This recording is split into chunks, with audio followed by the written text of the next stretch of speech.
warahmatullahi wabarakatuh. Selamat siang, selamat malam, atau selamat pagi. Kami dari kelompok B ingin memaparkan tentang hasil diskusi kami tentang masalah dari kelompok C. Sebelumnya, izinkan kami memperkenalkan diri, dimulai dari saya, Rafael dan Kristus Tumoran, dengan 3 NIM terakhir 061. Saya Adika Skarabila dengan 3 NIM terakhir 007. Saya Cantika Rahmadia Azara dengan 3 digit NIM terakhir 044. Saya Hana Aziza Purotwaini dengan 3 digit NIM terakhir 004. Permasalahan dari kelompok C adalah penentuan SPBU yang strategis berdasarkan aksesibilitas dan kepadatan lalu lintas. Nah, faktor-faktor yang menimbulkan permasalahan tersebut yang pertama adalah tidak meratanya penyebaran SPBU, di mana banyaknya kepadatan lalu lintas yang masih kurang penyebaran SPBU-nya atau masih kurang SPBU yang berada di lokasi tersebut, dan sebaliknya di kepadatan lalu lintas yang rendah itu memiliki banyak SPBU yang tidak terpakai atau yang sepi penggunanya. Lalu yang kedua adalah tidak adanya data yang lengkap dan kurang memadai, di mana data-data spasial seperti data ruang, volume lalu lintas, dan data jalan itu masih kurang diperbarui, sehingga tidak bisa menjadi data yang dapat digunakan sebagai penentu lokasi SPBU yang baik. Lalu yang kedua adalah pemilihan lokasi tidak berdasarkan data. Nah, banyak investor-investor yang cenderung memilih lokasi berdasarkan pengamatan langsung, tidak menggunakan data dan tidak menganalisis secara kuantitatif yang terstandar. Lalu selanjutnya adalah tidak ada alat bantu yang memadai yang dapat membantu investor atau pemerintah daerah untuk menentukan lokasi. Selanjutnya yaitu masih belum ada alat bantu yang memadai. Nah, masih kurangnya platform atau tidak adanya platform yang dapat membantu investor atau pemerintah daerah dalam menentukan lokasi SPBU yang strategis. Selanjutnya, solusi yang kami tawarkan adalah untuk mengatasi permasalahan penentuan lokasi SPBU, kami mengembangkan sistem berbasis SIG yang menggabungkan data jalan, lalu lintas, tata ruang, dan lokasi SPBU yang sudah ada dalam satu platform.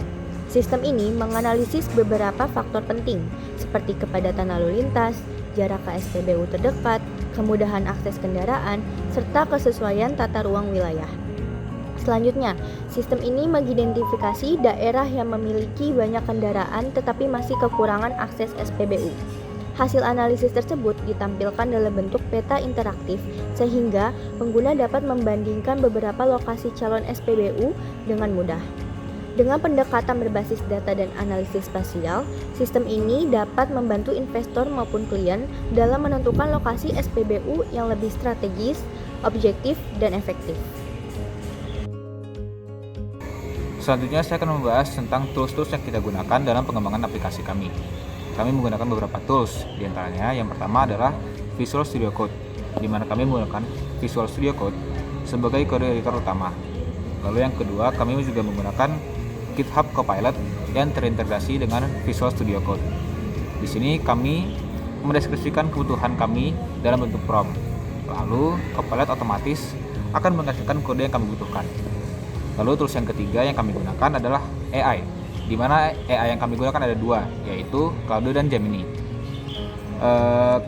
AI yang kami gunakan ini kita gunakan untuk membantu mendesain aplikasi dan juga untuk memecahkan kode yang error selama pengembangan aplikasi. Lalu untuk tools yang keempat yang kami gunakan adalah OpenStreet Turbo yang berbasis OpenStreetMap. Melalui Overpass Turbo, kami mengambil koordinat SPBU yang terdapat di seluruh Semarang. Lalu, kami akan mengekspornya untuk dimasukkan ke dalam database kami. Lalu, yang terakhir, tools yang kami gunakan adalah Render, di mana kami menggunakan Render untuk deploy aplikasi agar dapat diakses secara online. Dan yang terakhir, saya akan menjelaskan hasil dari web yang sudah kami kerjakan. Jadi di sini kita ada berada dari GeoSPBU Semarang, kemudian kita menuju ke petanya. Nah, di sini itu adalah peta persebaran SPBU di daerah Semarang. Ada ini semua, ada totalnya ada 75 SPBU Pertamina. Nah, kemudian di sini kita juga bisa pilih misal Banyumanik, berarti di sini SPBU yang ditampilkan hanya Banyumanik. Kemudian di sini ada kepadatan lalu lintas di daerah yang padat.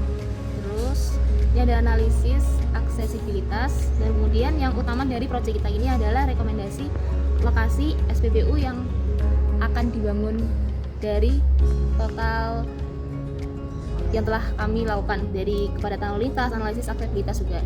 Ini misal kita pencet yang rekomendasi yang terbaik itu ada di daerah Kecamatan Semarang Tengah dengan skor 68,2/100.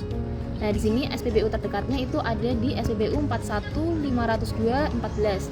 Jaraknya 1,5 km.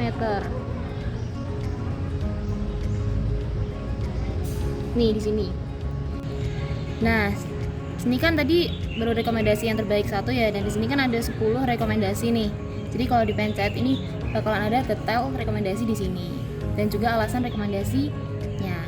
Terus kemudian di sini kita juga bisa cari SPBU nih, misalnya nih SPBU 4450222. Ini kalau dicari di sini ada SPBU di sini, Candisari. Terus kemudian kita ada fitur dashboard. Nah, di sini tuh ada dashboard statistik. Nah, di sini ada total SPBU-nya Pertamina tuh ada di 75, kemudian lokasi rekomendasi ada 10, dan kecamatan terbanyak SPBU di daerah perburungan. Di sini ada jumlah SPBU dan distribusi SPBU-nya. Terus kemudian ini ada tingkat kepadatan zona wilayahnya. Terus ini ada top 10 lokasi rekomendasi SPBU-nya beserta skornya. Dan yang terakhir ini ada ranking kecamatan. Nih, misal Kecamatan Pedulungan tuh berarti jumlah SPBU di sini ada 10 dengan status baik. Dan sini yang kurang itu ada di Semarang Selatan yang hanya ada 2 SPBU. Kemudian yang terakhir nih ada tentang web aplikasi ini. Ini ada ringkasan tentang Geo SPBU Semarang. Sekian pemaparan dari kelompok kami, semoga bermanfaat. Mohon maaf bila masih ada kekurangan dan kesalahan. Wassalamualaikum warahmatullahi wabarakatuh.